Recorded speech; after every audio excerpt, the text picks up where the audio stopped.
कितना 9 kilo calorie ऊर्जा प्रदान करता है, यानी कार्बोहाइड्रेट से दुगनी से भी ज्यादा, है ना।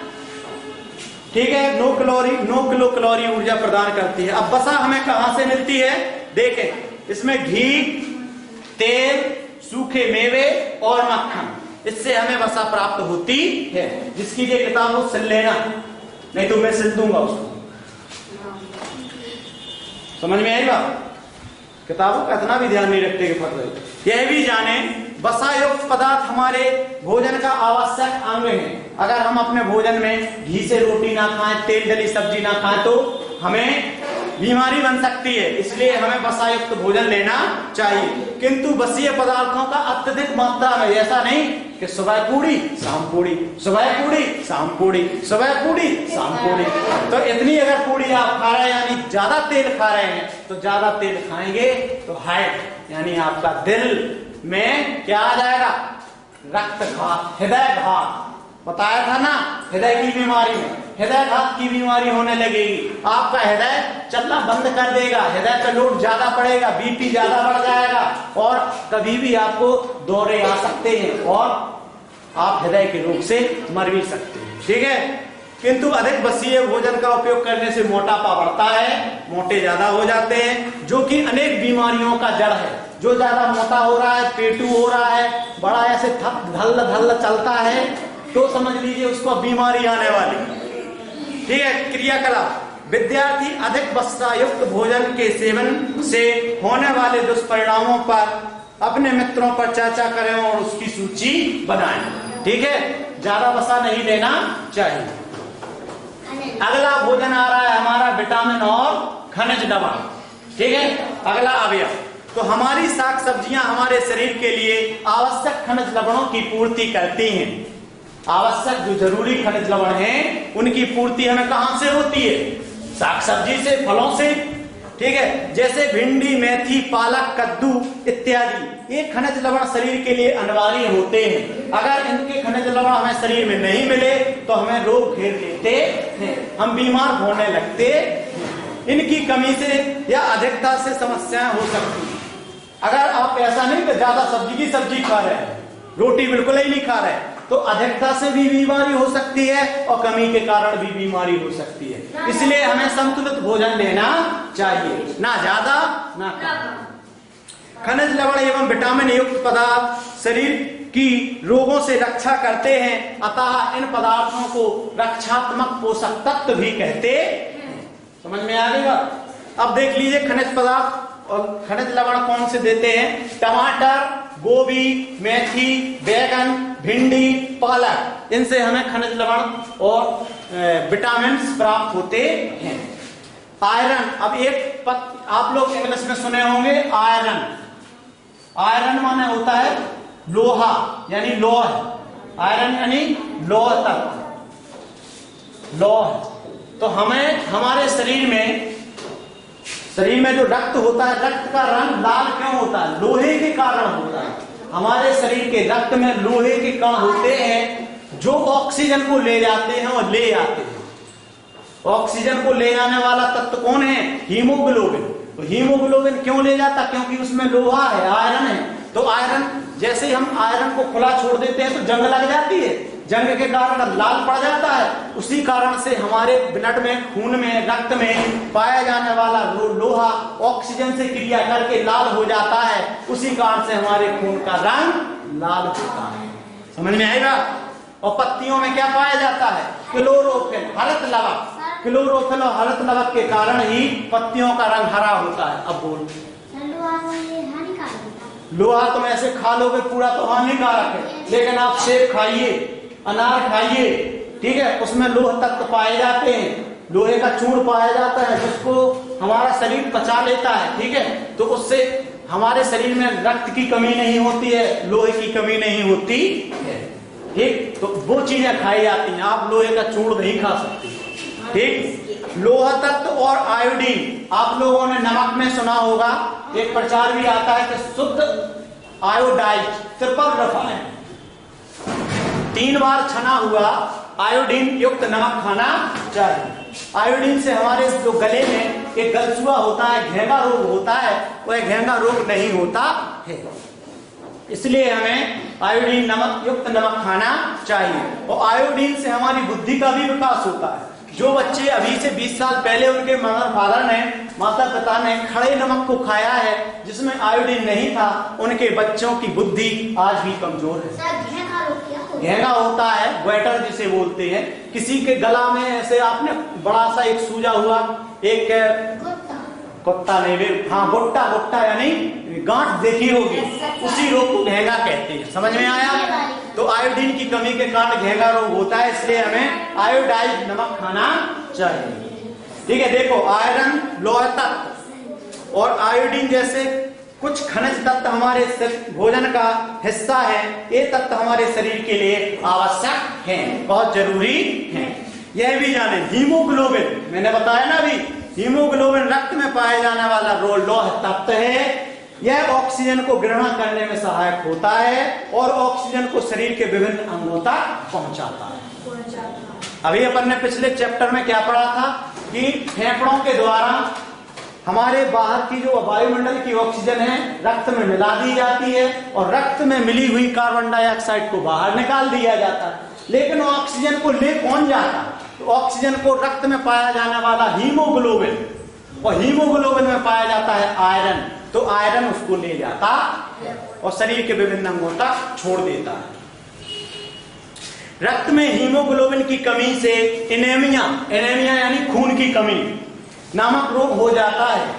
जैसे सेब, अमरूद, अनार, केला इत्यादि तथा सब्जियां जैसे बैगन, पालक, मेथी, बथुआ, लाल भाजी होती है ना, लाल भाजी आदि में लौह तत्व की अधिक मात्रा होती है। आयोडीन भी शरीर के लिए आवश्यक तत्व है। इसकी कमी से घेंगा रोग यानी गले में घेंगा रोग हो जाता है। इसलिए हमें आयोडीन वाला नमक खाना चाहिए और अनार, सेब, अमरूद, केला, बैगन, पालक, मेथी, बथुआ, लाल भाजी आयरन प्राप्त करने के लिए जरूर खाना चाहिए। बच्चों का शारीरिक एवं मानसिक विकास रुक जाता है। आयोडीन की कमी के कारण बच्चों के बच्चे बौने हो जाते हैं, लंबाई नहीं पकड़ते हैं, उनके शरीर बुद्धि भी कमजोर हो जाती है, उनको बोलने में भी दिक्कत आती है, तुतलाने भी लगते हैं, सुन नहीं पाते हैं, समझ नहीं पाते हैं, तो आयोडीन की कमी होती है उसके कारण। तो बच्चों का शारीरिक एवं मानसिक विकास रुक जाता है आयोडीन की कमी से। आयोडीन युक्त नमक के नियमित प्रयोग से घेंगा रोग से बचा जा सकता है। अगर हम डेली दिन अपने भोजन में आयोडीन युक्त नमक यानी आयोडीन वाला नमक अगर खाते हैं तो हमें घेंगा का रोग नहीं होगा। समझ में आएगा? समुद्री खाद्य पदार्थों में आयोडीन की प्रचुर मात्रा पाई जाती है। समुद्र की खाद्य पदार्थ जैसे समुद्र में मछली पाई जाती है तो मछली में बहुत ज्यादा आयोडीन पाया जाता है। आई बात समझ में? और समुद्र में ब्लू व्हेल का जो लिवर ऑयल जो होता है उसमें भी आयोडीन बहुत मात्रा में होता है। समुद्रों में जैसे सिंघाड़ा हुआ और ये आपका वो मुरार हुआ, सिंघाड़ा हुआ, यानी समुद्री फसलों को अगर आप लेते हैं, जलीय फसलों को, तो उसमें आयोडीन प्रचुर मात्रा में होती है और उस आयोडीन को उस भोज्य पदार्थ को लेने से आपको आयोडीन की कमी नहीं होती। अब विटामिन देखिए, मैंने आपको खनिज लवण पढ़ा दिया, उसके बाद विटामिन भी एक भोज्य पदार्थ का अवयव है। आम, अमरूद, पपीता, केला, अनार, संतरा जैसे फलों से हमें विभिन्न प्रकार के विटामिन प्राप्त होते हैं। आप लोगों ने सुना होगा कि गाजर, आम, पपीता खाओ, अंधेपन को दूर भगाओ। इसका मतलब गाजर, आम और पपीता में विटामिन ए होता है, तो इनको खा लेने से हमें रतौंधी नहीं होती है, या मछली की लिवर का ऑयल यानी तेल खाने से हमें रतौंधी नहीं होती है। ठीक है, ये विटामिन हमारी रक्षा करते हैं। विटामिन प्रमुख रूप से vitamin A, vitamin B, vitamin C, vitamin D, vitamin E, vitamin K, यानी इतने प्रकार के विटामिन होते हैं। लेकिन कुछ विटामिन पानी में घुलनशील होते हैं और कुछ विटामिन तेल में घुलनशील होते हैं, यानी तेल में घुलते हैं और कुछ विटामिन पानी में घुलते हैं। तो सुने, ADE क्या लिखा है? एडेक, vitamin A, vitamin D, vitamin E, vitamin K, ये क्या होते हैं? वसा में घुलनशील होते हैं, वसा में घुल जाते हैं। बाकी विटामिन बचा आपका vitamin B and C. Vitamin B और सी क्या होता है, जल में घुलनशील होते हैं। इसलिए हमें जो पदार्थ, जो सब्जियां कच्चे खाए जा सकते हैं उन्हें पकाना नहीं चाहिए। अगर उन्हें पकाते हैं जिनमें विटामिन बी और सी होता है, उन्हें पकाते हैं तो ये पानी के साथ में विटामिन भी उड़ जाते हैं। इसलिए हमें इन्हें ज्यादा नहीं पकाना चाहिए। समझ में आई बात? तो क्या कह रहा है, ए डी ई के वसा में घुलनशील होते हैं, विटामिन बी एवं सी जल में घुलनशील होता है। घुलनशील माने घुल जाने वाला, ठीक है। शक्कर पानी में घुलनशील होती है, गुड़ पानी में घुलनशील होता है, नहीं होता है। पत्थर पानी में घुलनशील होता है क्या? नहीं होता। समझ में आया बात? घुलनशील। अब यह भी जाने प्रमुख प्रकार के विटामिन देखिए। विटामिन ए कहां से प्राप्त होता है? विटामिन ए आपको गाजर, आम, पपीता, हरी सब्जी से प्राप्त होता है। और इसकी कमी से हमें रतौंधी का रोग होने लगता है। अगर हम गाजर, आम, पपीता, हरी सब्जी डेली दिन खाते हैं, मछली का तेल खाते हैं, तो हमें रतौंधी का रोग नहीं होता। समझ में आया? उसके बाद विटामिन बी अंकुरित अनाज, ऐसे अनाज जिसमें अंकुर हो, ठीक है। अंकुरित अनाज फल और सब्जियों में पाया जाता है। इसकी कमी से हमें बेरी बेरी रोग होने लगता है। क्या होने लगता है? बेरी बेरी एक रोग होता है, सूखापन, त्वचा की सूखापन होने लगता है। विटामिन सी सबसे ज्यादा आंवला यानी खट्टे फलों में पाया जाता है। रसीले और खट्टे फलों में, रसीले एवं खट्टे फलों में पाया जाता है।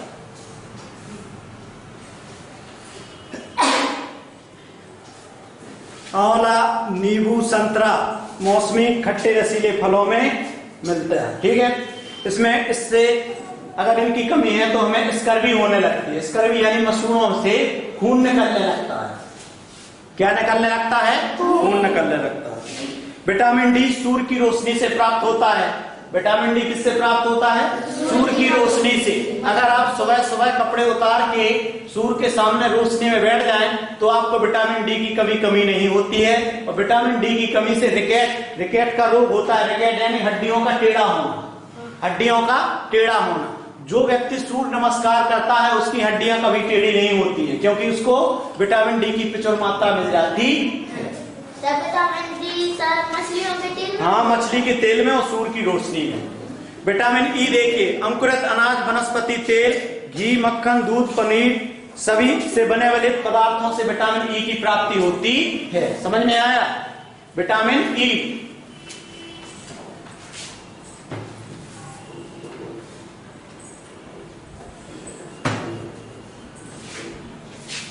अंकुरित अनाज, वनस्पति तेल यानी डालडा, घी, मक्खन, दूध एवं दूध से बने पदार्थों से हमें विटामिन ई मिलता है।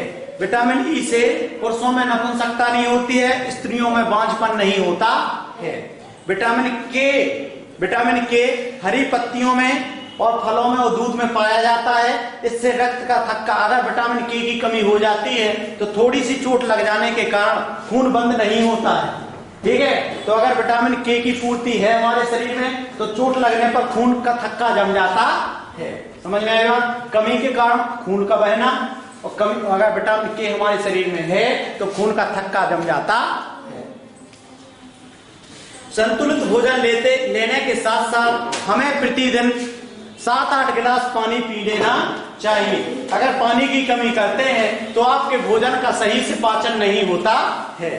देखिए, पसीने एवं मूत्र के रूप में शरीर से हुई पानी की हानि को पूरा करने के लिए पानी पीना बहुत आवश्यक होता है। शरीर से पसीना निकलता है, मूत्र निकलता है, तो जो शरीर में पानी पिया था सब बाहर निकल गया। उसकी पूर्ति करने के लिए हमें प्रतिदिन 7-8 गिलास पानी पीना चाहिए। पर्याप्त मात्रा में पानी ना पीने से किडनी में भारी क्षति, किडनी यानी वृक्कों में कमी आ जाती है, कमजोरी आ जाती है। फिर वृक्क में वो पड़ने लगती है पथरी, स्टोन, आई बात। इसलिए ज्यादा से ज्यादा पानी पीना चाहिए तो आपको किडनी की कभी बीमारी नहीं होती है। फिर भोजन में एक और होता है रेशेदार पदार्थ। ऐसे पदार्थ जिनको हम तोड़ेंगे या छीलेंगे तो उनमें रेशे निकलते हैं। जैसे सेम में रेशे निकलते हैं, आपने बरबटी खाई होगी, उसमें रेसे निकलते हैं। और तो रेसेदार पदार्थ आपको खाना चाहिए, उससे आपका डाइजेशन यानी पाचन तंत्र सही रहता है। रेसेदार पदार्थ भोज्य पदार्थ को पचाने के लिए आवश्यक होते हैं। रेसेदार पदार्थ किस लिए जरूरी है? भोज्य पदार्थ को पचाने के लिए। ये पदार्थ भोजन को पचाने के अतिरिक्त अपशिष्ट पदार्थों को निष्कासन में योगदान देते हैं। अगर रेसेदार पदार्थों को हम भोजन में लेते हैं तो हमारे शरीर का मतलब हमारा लिया हुआ भोजन तो अच्छी तरह से पचता ही है, उसके साथ साथ हमारे आंत में भोजन रुकता नहीं है, निष्कासन जल्दी हो जाता है, यानी मल के द्वारा अपशिष्ट पदार्थ बाहर निकल जाता है। अर्थात कब्ज दूर करने में सहायक। जिसको सुबह से इकट्ठी लेटन आती है यानी उसको मल बाहर निकालने में दिक्कत होती है, तो उसको दलिया या रेसेदार पदार्थ डॉक्टर बताता है कि ऐसी सब्जियां खाइए ताकि आपका मल बाहर आसानी से निकल जाए। अर्थात कब्ज को दूर करने में रेसेदार पदार्थ बहुत लाभकारी होते हैं। फलों, हरी सब्जियां, दलिया और गेहूं के मोटे आटे में इनकी अधिक मात्रा पाई जाती है। यानी दलिया खाओ, गेहूं का मोटा आटा खाओ, हरी सब्जियां खाओ, फल खाओ, तो उससे आपको रेसेदार पदार्थ मिल जाते हैं, जिससे आपका भोजन का पाचन सही होता है और अपशिष्ट पदार्थ को बाहर निकालने में, निष्कासित करने में भी सहायता मिलती है। ऐसा भोजन जिसमें भोजन के सभी आवश्यक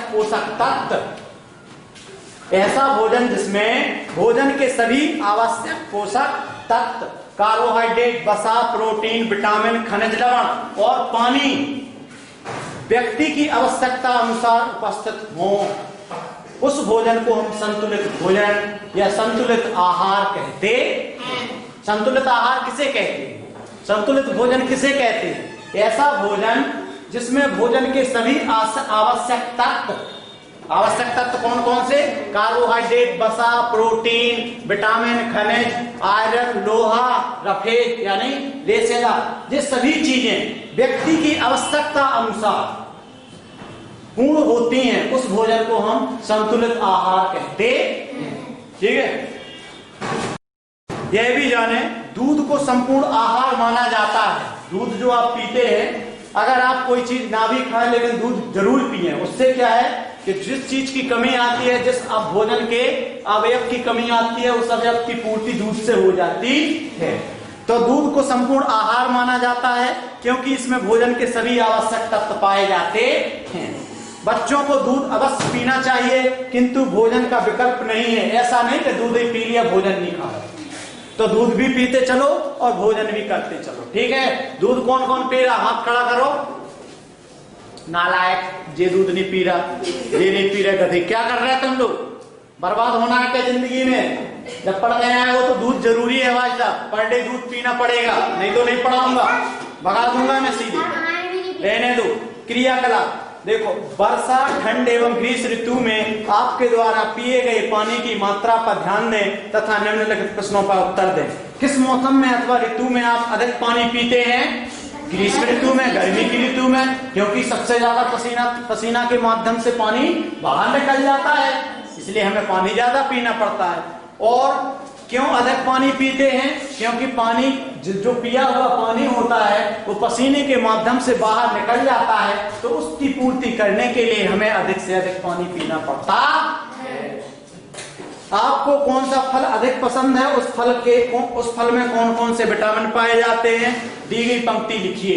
तो आपको मान लीजिए अनार पसंद है, तो अनार में सबसे ज्यादा क्या होता है? आयरन। सेब है तो उसमें क्या होता है? आयरन। ठीक है। पपीता है तो उसमें विटामिन ए, अमरूद है तो विटामिन बी और सी, आंवला है तो विटामिन सी, जिसको जो है संतरा में विटामिन सी, रसीला है ना, खट्टा है। आप बताइए रक्षात्मक खाद्य पदार्थ कौन से होते हैं? वे पदार्थ जो हमें रोगों से लड़ने के लिए क्षमता प्रदान करते हैं या रोगों से बचाते हैं, उन्हें हम रक्षात्मक खाद्य पदार्थ कहते हैं, जो खनिज, लवण और विटामिन कहलाते हैं। ठीक है। ऐसे भोज्य पदार्थ के नाम लिखिए जिनमें रेसादार पदार्थ प्राप्त होता है। कौन कौन से हैं? फल, सब्जियां, मोटे अनाज, दलिया, मोटे चून की रोटी, मोटे आटे की रोटी। समझ में आया? रेशेदार भोजन हमारे भोज्य पदार्थों में क्यों सम्मिलित होने चाहिए? रेशेदार भोज्य पदार्थ हमारे भोजन में इसलिए सम्मिलित होना चाहिए क्योंकि इनसे भोजन का पाचन भी सही होता है और अपशिष्ट पदार्थ को बाहर निष्कासित करने में सहायता मिलती है। समझ में आया? उसके बाद स्वस्थ वर्धक आहार, ऐसा आहार जिससे हमारे स्वास्थ्य में वृद्धि होती है। वर्धक माने वृद्धि, बढ़ोतरी, वर्धक माने बढ़ोतरी और स्वास्थ्य माने स्वस्थ। ऐसा भोजन, ऐसा आहार जिससे हमारे स्वास्थ्य में वृद्धि होती है, बढ़ोतरी होती है, उसे हम स्वास्थ्य वर्धक भोजन कहते हैं। चलो, स्वादिष्ट भोजन जैसे पूड़ी, हलवा, समोसा खाना सभी को अच्छा लगता है ना? आप लोगों को 2-4 रुपए आप घर से चाट के लिए, टिक्कियों के लिए घर से रो के ले ही आते हैं, लेकिन गलत आदत है कि नहीं है? इनको खाकर पेट भी भर जाता है, लेकिन इनको हमेशा खाने से पेट गड़बड़ भी हो जाता है ना? इसीलिए मैं कहता हूं इनको कभी मत खाओ, घर का भोजन खाओ, ठीक है? और संपूर्ण पोषक तत्वों की प्राप्ति भी नहीं होती है। अगर आपने थोड़ी सी टिकिया खा ली या पूड़ी, हलवा, समोसा खा लिया तो उससे पोषक तत्व पूर्ण नहीं मिलते। दैनिक जीवन में हमें संतुलित आहार लेना चाहिए। संतुलित आहार लेना चाहिए माने कैसा आहार? ऐसा आहार जिसमें हमें कार्बोहाइड्रेट, प्रोटीन, ऊर्जा और वसा, पोषक खनिज और खनिज लवण, आयरन, ये सभी होने चाहिए। तो संतुलित आहार लेना चाहिए। हमें प्रतिदिन चपाती, चावल, दाल, सब्जी, सलाद, मौसमी फल, दूध इत्यादि उचित मात्रा में लेने चाहिए। हर मौसम में फल जरूर, जैसे मौसम है वैसे हमें फल खाने चाहिए। यह हमारे लिए स्वास्थ्य वर्धक आहार कहलाता है। ऐसा आहार जिसमें रोटी भी हो, चपाती भी हो, चावल भी हो, दाल भी हो, सब्जी भी हो, फल भी हो, दूध भी हो, सलाद भी हो, समझ में आया? आयरन भी हो, आयोडीन, नमक भी हो, ऐसा भोजन हमें लेना चाहिए। तो देखो, पहली थाली तो यहाँ पर सजी हुई रखी है, इसको देखकर आपके मुंह में लार आ रही होगी कि मुझे मिल जाए, ठीक है? तुझे इसलिए नहीं आई कि तू तो दूसरी वाली थाली पसंद कर, पहली वाली नसीब ही नहीं होती है ना? पहली वाली प्राप्त ही नहीं होती। तो पहली वाली में देखो, रोटी रखी, चावल रखा, दाल रखी, सब्जी रखी, दूध रखा, सब विभिन्न प्रकार का संतुलित भोजन है, इसलिए हमें ऐसे लेना चाहिए। दूसरे वाली में तो बस रोटी सब्जी का, तो इसमें से थोड़ी ना सब संतुलित भोजन हो जाए। अब बताइए, प्रोटीन के कार्य क्या है? प्रोटीन के काम शरीर की वृद्धि करना और शरीर में मृत कोशिकाओं की टूट-फूट की मरम्मत करना, ठीक है? शरीर की वृद्धि करना, मरी हुई कोशिकाओं की टूट-फूट की मरम्मत करना, यही काम है प्रोटीन का। दूसरा देखें, टर्न द पेज। बसीय पदार्थ किसे कहते हैं? वे पदार्थ जो छूने में चिकने होते हैं। कैसे होते हैं? चिकने होते हैं, ठीक है? जैसे तेल, घी, मक्खन और दूध, मलाई, खोवा, ये आपके आ जाते हैं बसीय पदार्थ में।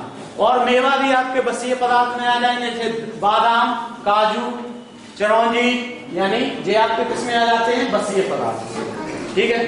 खनिज, लवण एवं विटामिन हमारे लिए क्या उपयोगिता है? खनिज, लवण और विटामिन की हमारे लिए, जब हम खनिज, लवण और विटामिन अपने भोजन में लेते हैं तो यह हमारे शरीर को रोगों से बचाते हैं, ठीक है? शरीर यानी यह पदार्थ रक्षात्मक पदार्थ कहलाते हैं, यह रोगों से हमारी रक्षा करते हैं, ठीक है? इसलिए हमें अपने भोजन में इन्हें सम्मिलित जरूर करना चाहिए। संतुलित भोजन की परिभाषा लिखिए। संतुलित भोजन या संतुलित आहार ऐसे आहार को या ऐसे भोजन को कहते हैं जिसमें भोजन के विभिन्न अवयव, कौन कौन से? कार्बोहाइड्रेट, वसा, प्रोटीन, विटामिन, खनिज लवण और पानी और रेशेदार भोज्य पदार्थ एक पर्याप्त मात्रा में होना चाहिए। व्यक्ति की आवश्यकता अनुसार की मात्रा, आवश्यकता के अनुसार मात्रा में होना चाहिए, ठीक है? उस भोजन को हम संतुलित भोजन कहते हैं या संतुलित आहार कहते हैं। सही जोड़ी। गाजर में क्या होता है? Vitamin A. मैंने बताया था गाजर, आम, पपीता खाओ, अंधेपन को दूर भगाओ। इसका मतलब विटामिन, गाजर में क्या है? विटामिन ए है। अंकुरित अनाज में सबसे ज्यादा प्रोटीन होता है। शक्कर में क्या होता है? कार्बोहाइड्रेट, और तेल में क्या रहता है? वसा। अच्छा, संतुलित भोजन की कमी से होने वाली बीमारियां, अगर आप असंतुलित भोजन करते हैं, यानी भोजन के सभी अवयव पर्याप्त मात्रा में नहीं लेते, ठीक है, तो उससे आपको कुछ ना कुछ बीमारियां भरेंगी।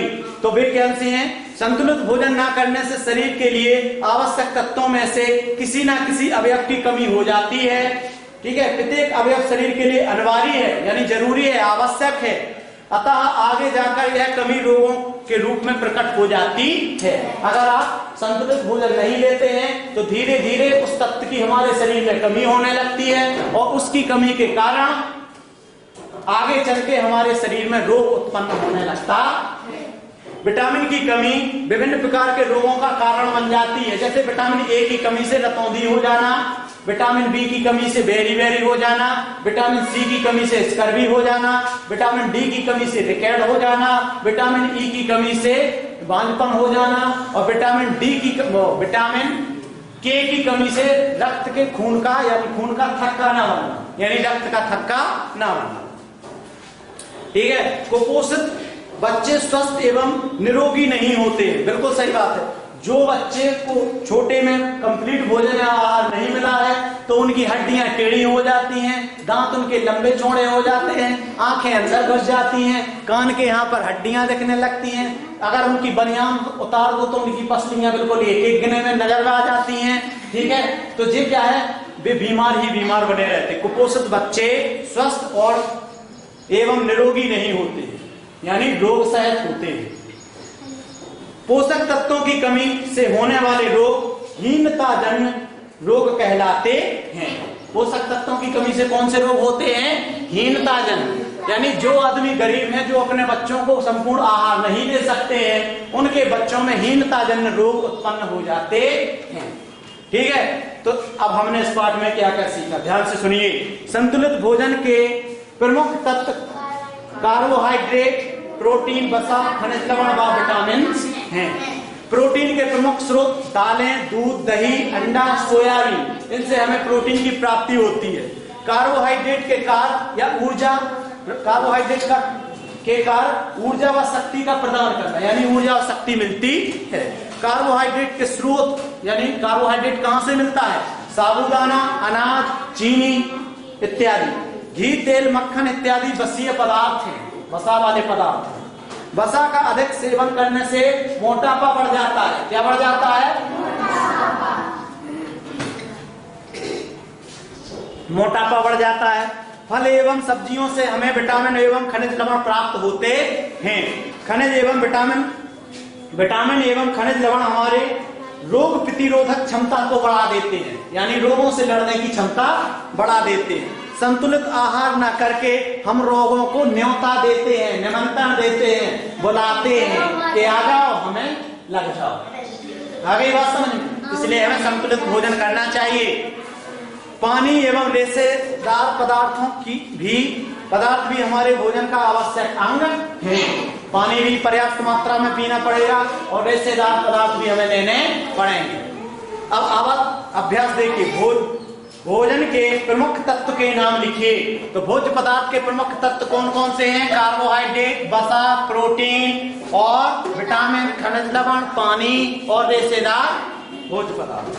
कार्बोहाइड्रेट एवं प्रोटीन के कार्य बताइए। कार्बोहाइड्रेट हमें ऊर्जा और शक्ति देता है और प्रोटीन हमें हमारे शरीर की वृद्धि करता है और मरी हुई कोशिकाओं को या मृत कोशिकाओं की टूट फूट की मरम्मत करता है। समझ में आया? वसा प्रदान करने वाले पदार्थों की सूची बनाइए। वसा प्रदान करने वाले पदार्थ घी, तेल और मेवे, मक्खन, ठीक है, दूध, हाँ, इससे हमें घी मिलता है, वसा मिलती है। पानी पीना क्यों आवश्यक है? पानी पीने से हमारे भोजन का घुलनशील मतलब घोल सही से बनता है और भोजन को पचाने के लिए और भोजन के तत्वों को रक्त में अवशोषित करने के लिए पानी की आवश्यकता होती है, ठीक है। कार्य के आधार पर भोज्य पदार्थ का वर्गीकरण कीजिए।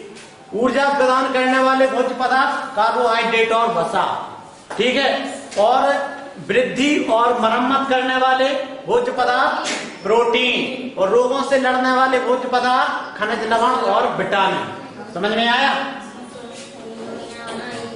सही जोड़ी बनाइए। निर्माणात्मक तत्व